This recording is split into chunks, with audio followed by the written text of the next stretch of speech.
দক্ষিণ পূর্ব এশিয়ার একটি পুরনো সীমান্ত দ্বন্দ্ব হঠাৎ করেই উত্তপ্ত হয়ে উঠেছে। 24 জুলাই ভোরে থাইল্যান্ড কম্বোডিয়া সীমান্তে থামোনথম মন্দিরের আশেপাশে ভারী অস্ত্র ব্যবহার করে দুই পক্ষের মধ্যেই সংঘর্ষ শুরু হয়। সংঘর্ষে প্রাথমিক হিসেবে কমপক্ষে 9 জন থাই বেসামরিক নাগরিক নিহত হয়েছেন, আহত হয়েছেন 14 জন। নিরাপদে সরিয়ে নেওয়া হয়েছে শিশু, বৃদ্ধাসহ অনেককেই। থাই সেনাবাহিনী জানিয়েছেন, কম্বোডিয়া BM-21 রকেট এবং আর্টিলারি ব্যবহার করে আক্রমণ শুরু করলে F-16 যুদ্ধবিমান মোতায়েন করা হয় এবং একাধিক বিমান হামলা চালিয়ে দুটি কম্বোডিয়ান সামরিক ঘাঁটি ধ্বংস করা হয়েছে। কম্বোডিয়া এটিকে অপ্রত্যাশিত হামলা বলে কটাক্ষ করেছে।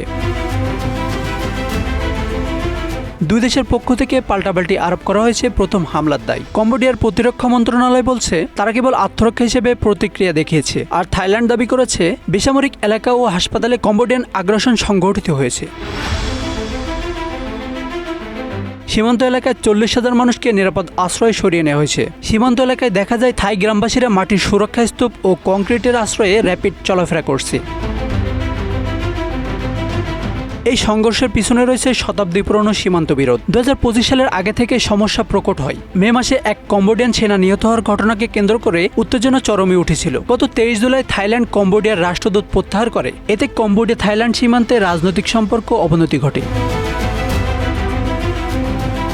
জাপান, যুক্তরাজ্য, চীন সহ আন্তর্জাতিক সম্প্রদায় দ্বিপাক্ষিক শান্তি ও আলোচনার আহ্বান জানিয়েছেন। সম্প্রতি থাইল্যান্ডের সাবেক প্রধানমন্ত্রী পাতংতং সিনোত্র বলেছেন, আমাদের দেশ শান্তিপ্রিয়, তবে দেশের প্রতি ইঞ্চি ভূমি যাতে রক্ষা পায় তা নিশ্চিত করা হবে।